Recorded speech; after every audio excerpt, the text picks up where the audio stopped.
नमस्कार मित्रांनो, trading with S-S-P make a trading simple and easy या माझ्या यूट्यूब चॅनलवरती आपल्या सगळ्यांचे मनापासून स्वागत आहे.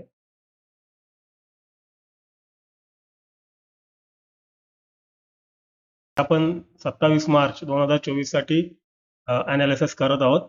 तर चला तर माझ्या कम्प्युटर स्क्रीनवरती आपण पाहूया. आता इथे तुम्ही स्क्रीनवर पाहू शकता. इथे मी निफ्टी इंडेक्सचा चार्ट लावलेला आहे आणि 15 मिनिटाचा टाइम फ्रेम सिलेक्ट केलेला आहे. पाहू शकता तुम्ही. आपल्याला 15 मिनिटाच्या टाइम फ्रेममध्येच सपोर्ट आणि रेजिस्टन्स म्हणजे डिमांड आणि सप्लाय झोन ड्रॉ करायचे आहेत. तर चला तर मग आपण ड्रॉ करूया. तर तुम्ही पाहू शकता आजचा डेटा 26 तारखेचा पाहू शकता तुम्ही इथे.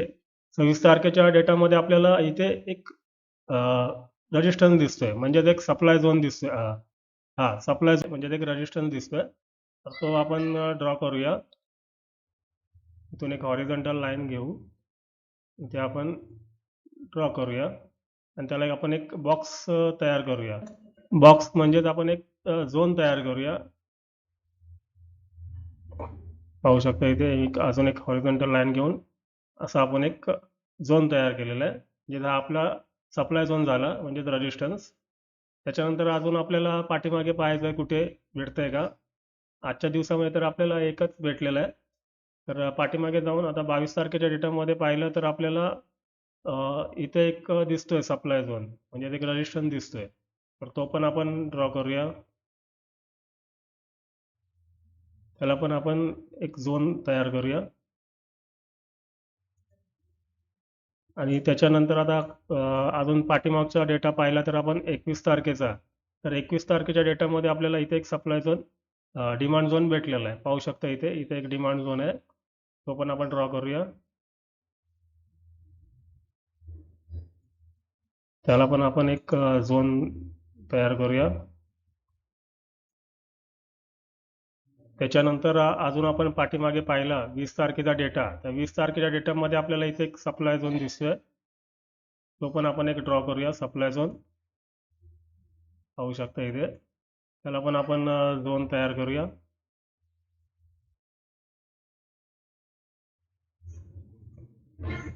इथे एक आपल्याला सप्लाय झोन भेटलेला आहे. त्याच्यानंतर इथे पाठी पाहिलं तर आपल्याला 19 तारखेच्या डेटामध्ये आपल्याला इथे एक डिमांड झोन दिसतोय. आता तो डिमांड झोन पण आपण ड्रॉ करूया आणि त्याला पण आपण एक बॉक्स तयार करूया, म्हणजेच एक झोन तयार करूया. पाहू शकता इथे अशा प्रकारे आपल्याला आता 5 लेवल भेटलेले आहेत. पाहू शकता इथे 1 2 3 4 आणि 5 लेवल आपल्याला उद्याच्या ट्रेडिंगसाठी भेटलेले आहेत.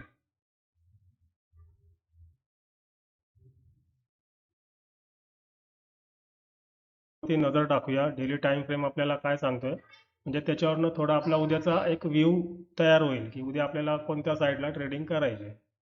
तर डेली टाइम फ्रेममध्ये आपण पाहूया डेली टाइम फ्रेममध्ये कॅन्डल काय सांगते आपल्याला. आता इथे पाहू शकता तुम्ही डेली टाइम फ्रेममध्ये तर आजची आपल्याला एक चांगली बुलिश कॅन्डल दिसते बनलेली. बाईंग प्रेशर आज जास्त होतं मार्केटमध्ये, त्याच्यामुळे आज चांगल्या प्रकारे बाईंग झालेली आहे. पाहू शकता. आणि मार्केट बघा इथून वरून पडलेलं आहे, खाली वरतून पडत असताना इथे सपोर्ट घेतलेला आहे मार्केटने. इथे एक रेजिस्टन्स होता, तो रेजिस्टन्स ब्रेक झाल्यानंतर आता हा एक सपोर्ट झालेला आहे. बघा इथे एक सपोर्ट आहे. तर इथून सपोर्ट घेऊन मार्केट आता वरती ट्रॅव्हल करत आहे आणि वरती जाताना इथे पाठीमागे पाहिलं तर तुम्हाला इथे एक रेजिस्टन्स दिसतोय आपल्याला. इथे एक रेजिस्टन्स आहे. तर हा रेजिस्टन्सला आता सध्या मार्केट आहे. तर उद्या समजा गॅप अप ओपन झालं किंवा ह्या रेजिस्टन्सला ब्रेक करून मार्केट वरती गेलं तर आपण कॉल कॉल साईडलाच एंट्री करण्याचा विचार करूया. चान्सेस तर वाटत आहेत उद्या वरतीच जाईल मार्केट, बुलिशच राहील. कारण आता सध्या तरी हा रेजिस्टन्सला आपल्याला दिसतोय, प्राइस रेजिस्टन्सला येऊन क्लोज झालेली आहे. पाहू शकता इथे तुम्ही हे रेजिस्टन्स आहे.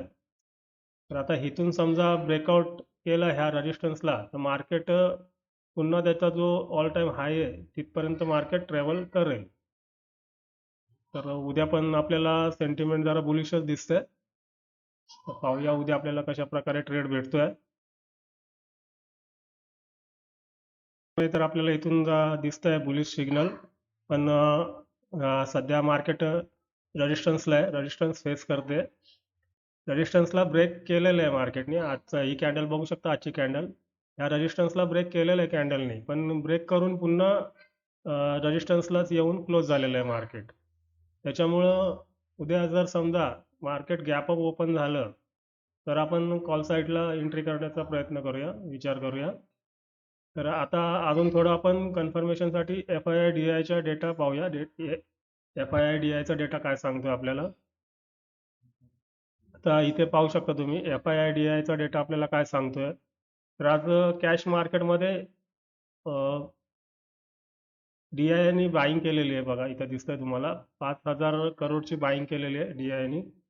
आणि ऑप्शन इंडेक्स ऑप्शनमध्ये सेलिंग केलेली आहे. तर पाहू शकता इथे DIने आज बाईंग केलेली आहे. तर इथून आपल्याला एक बाईंग सिग्नल भेटतोय. FIIच्या डेटामध्ये आपल्याला फक्त कॅश मार्केटचा डेटा पाहायचा आहे, दोघांमध्ये काय चाललेलं आहे ते. कारण लाईव्ह मार्केटमध्ये हे दोघंच जण ट्रेडिंग करत असतात. FIIचा पैसा DI कडे जात असतो आणि DIचा पैसा करतात.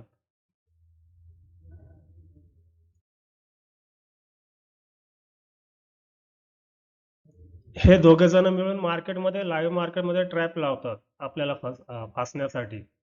तर समजलं तुम्हाला. गेम सगळा हा FII-DIचाच आहे मार्केटमध्ये.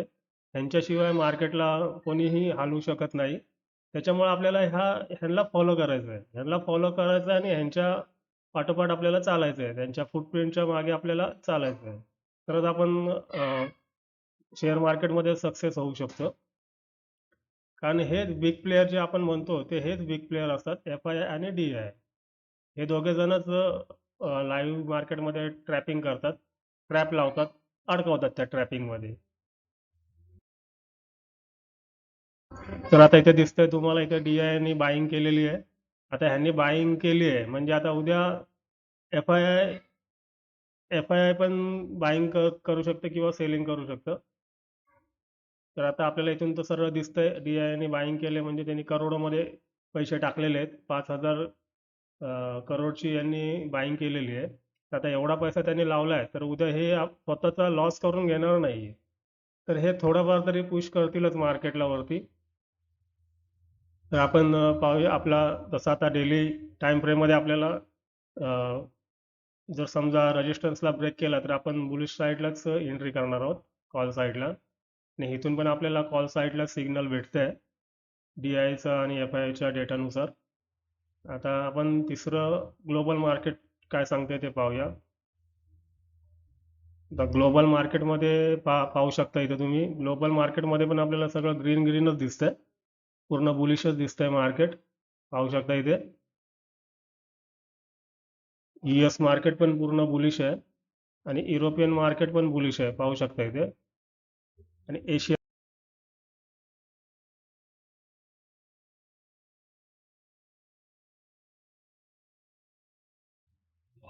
तर पाहू शकता इथे एशियन मार्केट पण इथे आपल्याला ग्रीनच दिसतंय, सगळं बुलिशच दिसतंय. त्याच्यामुळं ग्लोबल मार्केटवरनं पण आपल्याला एक अंदाज येतोय की उद्या मार्केट बुलिश राहू शकतं.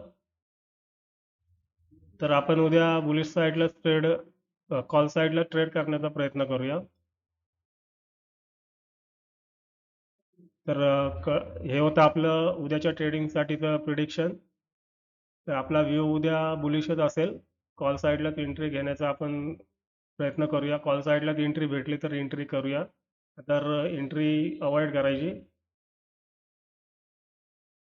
कारण आपल्याला इथं डेली टाइम फ्रेम पण आपल्याला सांगते की इथून मार्केट वरती जाऊ शकतं.